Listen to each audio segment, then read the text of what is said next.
Yeah, I'll react to that, sure. Hey guys, let's learn the B1M, original link, top description, preemptive like the bridge that changed the map of Europe. I love learning about engineering. I think it's fascinating. Super smart people. Let's go.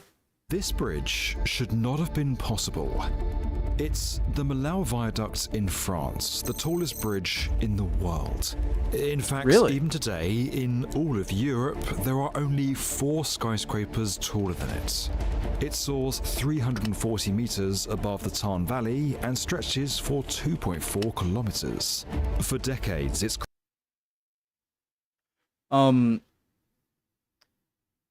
The thing that maybe they'll explain in the video, Jesus Christ, that kind of confuses me is that it doesn't really look like you see a river down there, and I'd expect maybe a bridge to go over that river, but it seems to be going through a lot of land that you could have just, made a gradual slope downward, and then made a road through the valley, and then a little bridge over the river. So it's a little confusing, but I'm sure there's good reason for it. In fact, even today, in all of Europe, there are only 4 skyscrapers taller than it. It soars 340 meters above the Tarn Valley and stretches for 2.4 kilometers. For decades, its critics said it could never be built. When it was finished, it changed the map of Europe and could be seen from space. To construct it, the deck had to slide across 7 enormous towers in a technique that was so innovative, no one was really sure if it would work. And I was absolutely terrified. I was physically sick with apprehension. Jesus Christ, I got a little bit of vertigo right there. I was absolutely terrified. I was physically sick with apprehension. Was it the right decision? To celebrate the 20th anniversary of the bridge's opening, we sat down with renowned architect Lord Norman Foster in a special interview, tracing the viaduct's journey from impossibility to icon. It's an extraordinary fusion of talents right across every aspect of society, from the politicians through to the extraordinary individuals who made it. Lord Norman Foster is one of the world's most accomplished architects. If you don't know his name, then you'll definitely recognise some of his projects. The Gherkin, the Reichstag, almost every Apple store you walk into, and of course the epic Apple Park. His practice continues to define the skylines of America, Asia, the UK and Europe. But it's this project that may be his most breathtaking. This is the bridge above the clouds, the Massif Viaduct. France has a problem. This is Massif Central. It's a beautiful, rugged, mountainous terrain that covers about 15% of the country. It also severs France in 2. These same gorges, rivers and forests make it an incredibly hard landscape for anyone to cross, coming from the north to the south of the country, or from northern Europe to Spain. Now, for centuries, that divided Europe and meant that central France could not develop due to a lack of adequate transportation links. Vultures? The roads and train lines that did exist were mostly single lane and would have to dip and rise into these steep valleys or make massive detours. Many villages didn't have proper connections to the outside world at all. In the summer months, those travelling from cities like Paris to the south of France would have to come through here. This is Massif, a picturesque village surrounded by beautiful countryside. During this time, it became pretty much the worst bottleneck in Europe. The congestion would add 5 hours to any journey and extend 20 kilometers in both directions. Then, in the 1980s, the French government decided to solve this problem. Massive freeways were built through the region, but the question remained what to do about the worst part of the bottleneck. What to do about Massif? Should the village be bypassed altogether? Just go over it? Should a bridge be constructed over the Tarn River? But where would you put it? Geologists and specialists worked for years to figure out where on earth this bridge could go. The valley was wide and steep and prone to landslides. It was a bit of a nightmare. Engineer Michel Verligo and his team then had a light bulb moment. What if the road didn't go into the valley at all? What if the bridge just went directly over it? It was an incredibly bold idea and something that had never been done on such a scale before. The French government thought vertigo was insane. Okay, so part of me was wondering, how would a bridge over a valley reduce traffic more than just a means through the valley? But I started to think, and there's no one.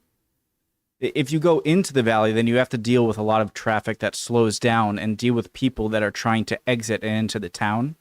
But with this, it's the only people going on the bridge are people just trying to get from one side to the other with no stops. So clearly that's going to help. Insane, and the bridge was put to rest for the time being. The French government thought vertigo was insane, and the bridge was put to rest for the time being. In fact, if it hadn't been for the success of another bridge a few hundred miles away, the Massif viaduct might never have happened. Vertigo was working on the Pont de Normandie, which was completed in 1994. It's an incredible cable-stayed bridge that crosses the Seine right before it empties out into the ocean. Seeing this bridge convinced the French government that the Massif viaduct might just be possible after all.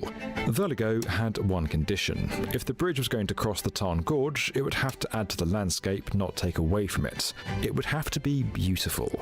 And that is where architect Lord Foster came in. You only get one first impression, and it was just a meeting of minds. I mean, when we started to engage with each other and talk about the idea of the competition, it's rare that you engage with somebody and when you're talking issues of structure or aesthetics, that you find you're on the same wavelength. The chemistry was and is fantastic. An international competition was held to decide on the design for the bridge. It was not especially common for architects to be involved in massive national infrastructure projects like this, so Lord Foster would have to prove his worth. I think it's very rare. I think the government agency that was tasked with the idea of the competition realized environmentally it was so sensitive that there should be from the outset a visual aesthetic coupling to the engineering. A cable-stayed bridge was chosen over more traditional. So when he says environmentally, I'm trying to think of some maybe migratory migratory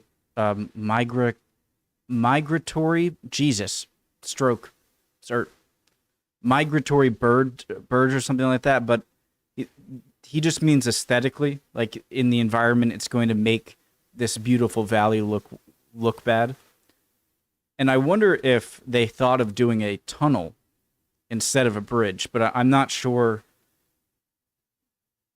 how much more expensive and difficult creating a tunnel to bridge the gap would be in comparison to a giant bridge like this.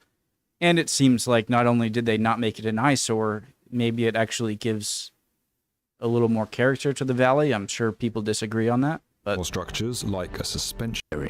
A cable-stayed bridge was chosen over more traditional structures like a suspension bridge. Cable-stayed bridges are more efficient at carrying heavy loads, and they can support a more slender deck, meaning it's much nicer to look at. Everything about the viaduct was done to minimise its visual impact. Lord Foster even reduced the number of piers to 7 from the 9 that Vertigo had initially proposed. Foster and Vertigo's design won hands down. They put forward something more than just a bridge. It was an extension of the natural beauty of the valley itself. I feel like it's a lot of suspension. I keep saying I feel like. I don't know why that's my opening phrase. A suspension bridge, I think of the Golden Gate Bridge, and a lot of suspension bridges have a sort of industrial look to them that make them stand out a lot more. And maybe in some cases it looks nice, but this bridge, especially from further away, it almost doesn't, it's really subtle compared to its enormity. You know, it's giant, but it does look like it's just a few giant sewing needles with the long string in between. That's really nice. A philosophical, it was an extension of the natural beauty of the valley itself. A philosophical concept, not just a functional one. I remember collaborating with Buckminster Fuller for the last 12 years of his life, and I remember him saying something like, I never try and make something beautiful, but at the end of the process, if it's not beautiful, then somehow it's wrong. Now, the real work began. Once plans for the bridge were officially announced, there was an outcry from locals and environmentalists. Like Lord Was there a hidden meaning in there that I just didn't get? I mean, these are genius architects. I'm sure there's some meaning, but I didn't really understand that. Were officially announced, there was an outcry from locals and environmentalists. He's saying like he doesn't focus on the aesthetic while he's building it, and just hopefully in the end it is good looking, I guess. Once plans for the bridge were officially announced, there was an outcry from locals and environmentalists.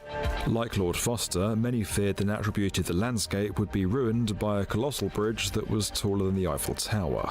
There were also fears that while the bridge would assuage the bottleneck, it could negatively affect the economy of Vallau. There was now more pressure on Foster and Vertigo than ever before. This enormous, record-breaking bridge would also need to be invisible. Now, managing any business can feel like an impossible task. Even if it's not an invisible bridge taller than many skyscrapers in Europe, that doesn't mean business owners aren't reaching for the Fast forward if you want, guys. It's their video. I'm going to watch through. Make sure if you're interested, use any promo codes and links. That's where today's video sponsor, Odoo, can help. To achieve your own impossible dream, you'll need Odoo's all-in-one management software that can keep track of invoicing, accounting, project management, website creation, and everything else. Odoo's CRM application is an extensive tool that helps you manage customer relationships with ease and efficiency. Each opportunity is organized by stages in the Kanban view. You can drag your opportunity across the pipeline to move them from stage to stage. Whether it's scheduling calls, managing meetings, or sending out quotes to clients, Odoo makes tracking your leads simple. Both incoming emails and internal exchanges are done from the same place, so you can access your entire decision history at any time and not get lost constantly searching your inbox for that one piece of crucial information. And they've even integrated ChatGPT, which can help you write emails when you're in a rush. Their integrated analytics tool can easily track revenue forecasts and team performance. So whether you're producing a YouTube video or building one of the world's most iconic bridges, you know exactly what stage you're at and if you're on budget. And speaking of budgets, your first Odoo application is free for life with unlimited hosting and support. So why not try it today? Now, let's get back to that amazing bridge in the clouds. At this stage, the piers would be taller than any building in Europe, and they'd be sitting in open fields with no other structures around them for scale. They would look even more gigantic. So, to balance this, Lord Foster wanted them to disappear into the sky. The idea that the column is faceted and is like a tuning fork, and you can see through it, that was simultaneously, visually, slimming it, but at the same time responding to the expansion and contraction in a more economic way. So performance, economy, integrity, optimized structure all go hand in hand. The towers would get more slender as they rose, dividing into two prongs, more or less halving from the 24 meters wide at their base to the 11 meters width at the top. Now, while that's aesthetically it's interesting. It looks nice, and it's interesting how they get wider as they go up. pleasing, it also served another purpose as well. You see, the Vallau viaduct had another big obstacle to contend with: the wind. Wind speeds could blow through the Tarn Gorge at more than 130 miles an hour. The two prongs in each of the piers allowed for the deck above to move but be stable while the wind could pass through the gaps. It also allowed for the deck to expand and contract, as metal tends to do on warm days. This was another example of the harmonious relationship between engineering and architecture that this bridge demanded. But there was one pressing issue that kept Lord Foster awake at night. What colour should the bridge be? It sounds simple enough, but the choice could make or break the entire project. The viaduct couldn't exactly be bright red like the Golden Gate Bridge. That's not a cosmetic decision. It has enormous visual impact. If you decide that the landscape is the protagonist, is the main player, then what would that will complement lead it? you to doing those cables dark, because they would disappear into the landscape, but they would be dominant against the sky. If you make them light, they would disappear into the sky. Lord Foster realised that most people looking at the viaduct would be seeing it from below, either from the village or from the deck as they drove across it, so the bridge would need to blend in with the sky, not the valley around it. In the end, he chose grey. I was absolutely terrified. I was physically sick with apprehension. Because gray, I think, has a feel to it when it comes to construction things that it's unfinished, you know, because most construction projects made out of steel and concrete to gray materials on their own. So it gives off like, oh, is that even finished yet? But it definitely looks nice here. And I think the best part about the whole thing was already said earlier, and just how thin and how little profile they look like sewing needles to me, and just how thin the whole bridge is. And I know they mentioned that because of the style of bridge, supporting structure of the bridge, that they can do that. And that seems to be the best aesthetic thing about it to me. Sky, but not what the do I know? valley around it. In the end, he chose grey. I was absolutely terrified. I was physically sick with apprehension. Now, was it the right decision? It's binary. There's no halfway. Spacing the piers was its own challenge. They'd have to sit equal distances apart, but also be structurally efficient, buildable, and economical. There's a trade-off between the cost of a span, because the longer the span, generally, the more expensive it becomes. But then, the shorter the span, the more piers. And each pier has 4 deep piles. And each pier obviously has a cost. In the end, the team compromised with a span of 342 metres in between each pier. These piers, each one taller than a skyscraper, then began their construction. GPS was used for positioning, and project engineers sunk them deep into the valley bedrock and covered them with reinforced concrete. The deck was made from hollow steel and prefabricated in sections at the Eiffel factory in eastern France. Yes, that Eiffel. Each section was then floated down the Rhine to the Mediterranean to the French coast, and then driven by Rhode to the construction site. The deck was then slid across the completed towers using enormous hydraulics that pushed them steadily across the valley piece by piece each. I'm wondering the math that had to go into this part of the engineering process. And driven by Rhode to the construction site.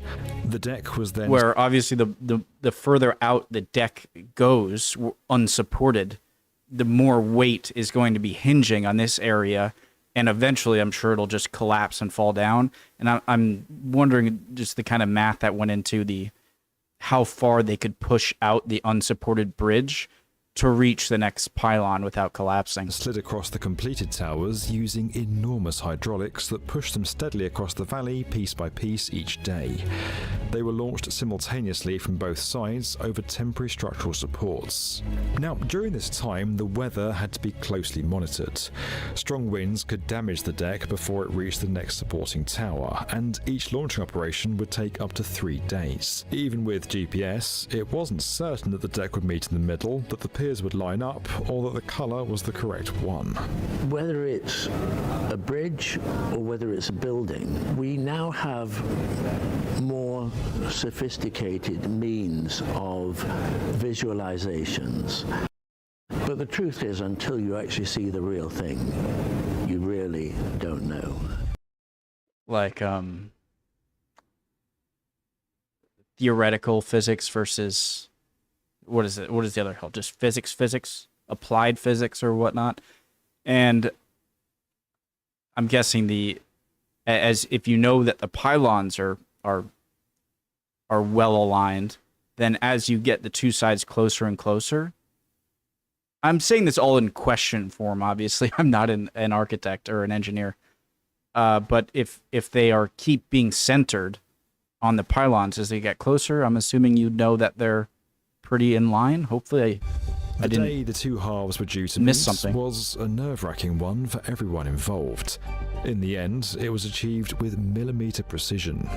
It was only now that the architecture and engineering teams could view their bridge and see if it was actually a success. It looks like it's sloping. Sort of a wave, like a stingray swimming. The relief, I can't tell you. And again, it's only when you come on the approach road and then wonderfully you realize it was the right decision. From the beginning, Lord Foster didn't want the road to be a simple straight line. He wanted it to curve across the valley so that as you drove across it, you got a true sense of the bridge's scale. It's on a 20-kilometer arc. When you drive over that bridge and it unfolds, so you're seeing the piers disappearing in perspective. The sides are transparent. And it's very, very difficult to find a bridge where you can drive over and you can actually see, you feel you're on that shelf. So you've got all the safety, all the protection, but you can see across. So it's the closest you can get to flight. And when that is literally above the clouds, Far from destroying the economy of Malau, the bridge became an instant icon and a tourist attraction in its own right. Visitors come far and wide to see the bridge and the village, but now there's no congestion. when I was last there, somebody came up to me and said something along the lines of, when you were doing this project, I protested it. This individual said, I just want to tell you, we were wrong. The road opened up this area of France and changed the map of Europe. Within 3 years, the bridge had paid for itself. The detour also saves around 40,000 tonnes of CO2 emissions from heavy goods vehicles alone. That's the equivalent of 40,000 trees absorbing emissions over 40 years. This viaduct illustrates, perhaps more than any other, the importance of good design and the power of involving architects in infrastructure projects. It shows that architects and engineers can achieve remarkable things when they truly work in harmony. It's really important to break down the barriers between the different parties, because in the end, all of these things are in the public domain. And in my experience, the more views, the better.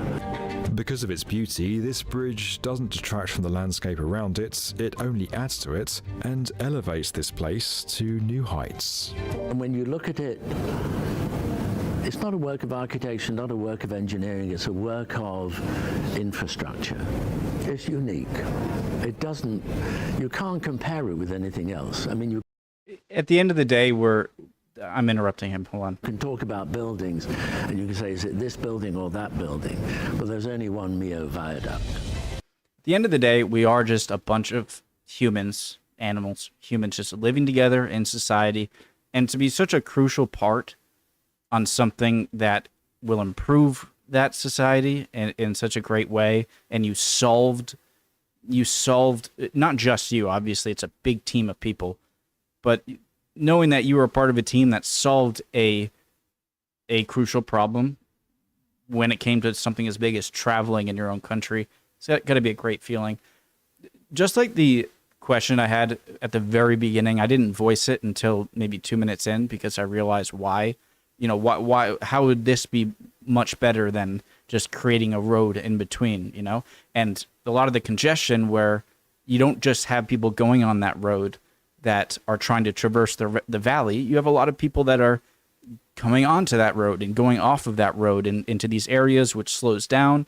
And just like a road near where I live, it was horrible with traffic, and I saw the town start to work on building an additional lane, and I thought that they were going to make it 2 lanes in both directions to alleviate congestion, you know? And then I figured out as I'm driving by that they're not making 2 additional lanes. They're only making 1 additional lane in the middle of the 2 lanes. And at first I'm thinking, you know, well, how is this going to help it so much? You know, I thought we were going to get 2 additional lanes so that you have a 2 lane instead of a 1 lane road. But the genius of it is that a lot of the traffic is caused by people needing to turn. You know, if everyone using a road is only using that road to stay on it the entire length, going one way or the other, there's going to be a lot less traffic. And so that middle lane is for people who need to turn off the road, because that's where a lot of the congestion happens. When you only have 2 lanes, one going one way and one going the opposite direction, when you need to turn off, you slow down everyone. And so just making that 1 lane where now if you need to turn, you can go in the middle lane and people can continue to go past you as you wait to turn. And something as simple as that I didn't see initially was so crucial. And now there's so much less traffic there. So engineering, fascinating, just a huge part of transforming the society and making it better at the end of the day. So, and with really smart people. So love y'all. Hope you're all doing well. Would appreciate any comments down below. Answers to any questions I had, disagreements, whatever. And hopefully I'll see you guys next time. We'll keep on learning. Bye.